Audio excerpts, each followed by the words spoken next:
Matalino at may paninindigan sa kabila ng kapansanan. Kilala mo ba kung sino ang tinutukoy nito? Siya si Apolinario Mabini. Siya ang hero ko. Nakilala bilang utak ng himagsikan. Sa kabila ng pagiging lumpo, hindi naging hadlang para kay Apolinario Mabini na manindigan para sa bayan. Hulyo 23, 1864, isinilang si Apolinario Mabini sa Tanawan, Batangas at kilala sa Palayaw na Puli. Sa kabila ng kahirapan, sinikap ng kanyang mga magulang mula sa pagsasaka at pagbebenta ng kape na siya ay makapag-aral. Sinuklian naman ni Mabini ang kanyang mga magulang ng pinakamatataas na grado o sobresaliente. Naging working student siya sa pamamagitan ng pagtuturo ng Latin habang tinatapos ang kursong Bachiller ng Sining sa Colegio de San Juan de Letran.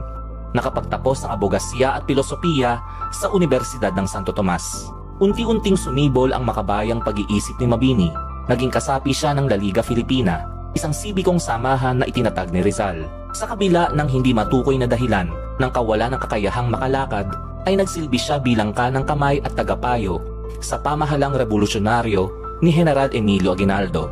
Siya ang unang naging kalihim ng ugnayang panlabas at punong ministro sa unang Republika ng Pilipinas.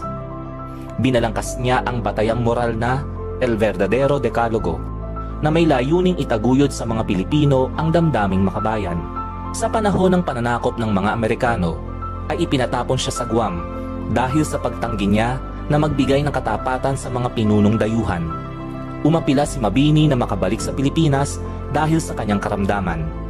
Ilang buwan mula sa pagbabalik sa Pilipinas ay namatay si Mabini mula sa pag-inom ng gatas ng kalabaw na may kontaminasyon ng kolera. Sinuri ng Philippine Orthopedic Center ang mga labi ni Mabini at napag-alamang polio ang sanhi ng kanyang pagkalumpo. Isang mabuti, malinis at may integridad na pangalan ang mga huling hiling ni Mabini para sa bayan na alam niyang makakamit lamang ng mga Pilipino kung sila'y makagagawa at makapamumuhay ng may ganap na kalayaan.